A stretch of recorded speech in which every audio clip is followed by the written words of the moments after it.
بسم اللہ الرحمن الرحیم. عزیز طلباء و طالبات، امید کرتا ہوں کہ آپ خیر خیریت سے ہوں گے. اس سے پہلے میں نے ایک ویڈیو اپلوڈ کی تھی، وہ تھی اقتباس کی تشریح کے حوالے سے، جس کو طلباء و طالبات نے بہت پسند کیا.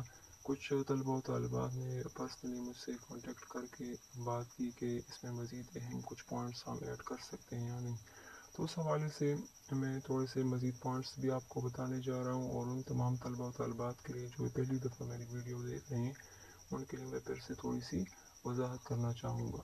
تو سب سے پہلے یہ ہے کہ آپ وہ سوال نمبر یہاں پہ لے دیں جس کے تحت یہ سوال آیا ہے. مثال سوال نمبر 2 ہے تو ادھر سوال نمبر 2 ہی ڈال دیں، یہ اس کے ایک ہیڈنگ دے دیں. نیکسٹ ہوگا جواب کا. اس کے بعد آپ کے جو سوال ہے اس میں حل طلب جو سوال ہے یا حل طلب حصہ ہے وہ یہاں پہ ہیڈنگ اس کی بنا لیں، یعنی سیاق و سباق کے حوالے سے اقتباس کی تشریح، یہ ہیڈنگ بنا لیں. اس کے بعد آپ اقتباس یہاں پہ لکھ ڈالیں، اس کی ہیڈنگ بنا لیں، لیکن اقتباس لکھنے کی ضرورت بالکل بھی نہیں، اس سے آپ کے وقت کا ضیاع ہوگا. تو آپ یہ کریں کہ کچھ علامات حذف لگا کے اس کو ایسے رہنے دیں. لیکن طلباء و طالبات یہ بات ذہن میں رکھیں، یہ جو آپ سامنے آپ کو نظر آ رہا ہے یہ ایک فارمیٹ ہے. سیاق و سباق کے حوالے سے تشریح کے لیے ایک فارمیٹ میں نے بنا کے دیا ہے. جب آپ اس کو اس نیچ پہ اس طریق پہ آپ لکھنے کی کوشش کریں گے انشاءاللہ تو یہ 2-2.5 صفحے آپ کا جواب ہو جائے گا. تو کہنے کا مطلب یہ ہے کہ اقتباس مت لکھیں، اس کی بجائے یہ علامات حذف لگا کے یہ ایسے چھوڑ دیں.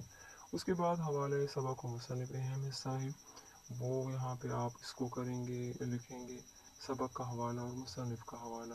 یعنی آپ نے لکھنا ہے کہ یہ جو پیراگراف ہے یہ فلاں سبق کے سے لیا گیا ہے، جو فلاں سے ماخوذ ہے اور اس کے مصنف کا نام فلاں ہے. اگر یہ سبق کسی خاص مضمون کا حصہ ہو، کسی خاص کتاب کا حصہ ہو تو اس کا حوالہ بھی دیا کریں. اچھا، اس کے بعد آتا ہے مصنف کے حوالے سے تعارف مصنف. مصنف کے بارے میں اگر آپ تھوڑا بہت جانتے ہیں، یاد بھی ہوگا بلکہ یاد کر لیا کریں، تو اس کا تھوڑا سا یہاں پہ حوالہ دیا کرے تعارف کا. تو یہ آپ 3 سے 4 لائنیں لکھا کرے بھی کافی ہے، جس میں آپ نے مصنف کے بارے میں اس کی علمی و ادبی خدمات کے حوالے سے تھوڑا سا لکھنا ہوتا ہے. اچھا، اس کے بعد ایک پوائنٹ آتا ہے سیاق و سباق کا، جو سب سے زیادہ درد سر بنا رہتا ہے تمام طلباء و طالبات کے لیے. تو آپ نے کرنا یہ ہے کہ سیاق و سباق میں آپ نے اس اقتباس سے پہلے کا جتنا کچھ ہوا ہے وہ آپ نے یہاں پہ لکھنا ہوتا ہے، اور یہ ایک شارٹ پیراگراف کافی ہوگا. طول طویل سیاق و سباق لکھنے کی بالکل ضرورت نہیں ہے، بلکہ آپ 5 تا 6 لائنیں یا ایک چھوٹا سا پیراگراف کافی ہے.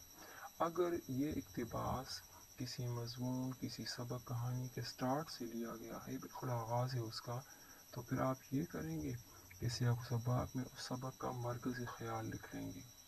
ٹھیک ہے. اچھا، سیاق و سباق لکھنے کے بعد یہ جیسے میں نے کہا 4-5 لائنیں کافی ہیں، چھوٹا سا پیراگراف اس کے لیے کافی ہے.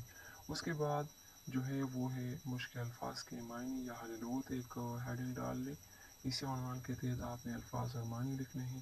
آپ کو لگتے ہیں کہ اس پیراگراف میں کچھ مشکل الفاظ بھی موجود ہیں تو وہ چند ہی آپ کو میں نے لکھا، وہ آپ یہاں پہ ان کے حل نکال لیں.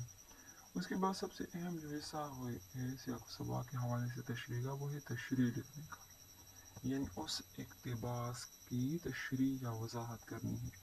ظاہر ہے اس مصنف نے اس میں اپنی علمیت کا روب بھی بڑا جاڑا ہوگا، اس میں کچھ مشکل الفاظ اور اصطلاحات کا بھی ذکر کیا ہوگا، کچھ علم بیان، علم بدیع کے روح سے بھی کچھ چیزوں کا ہوگا اس میں استعمال ہوا ہوگا.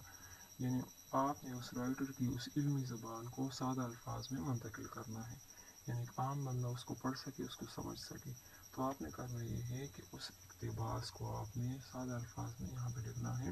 لیکن یہ بات ذہن میں رکھیں، یہ تشریح یا وضاحت آپ کی اصل اقتباس کے 2 چند ہونی چاہیے.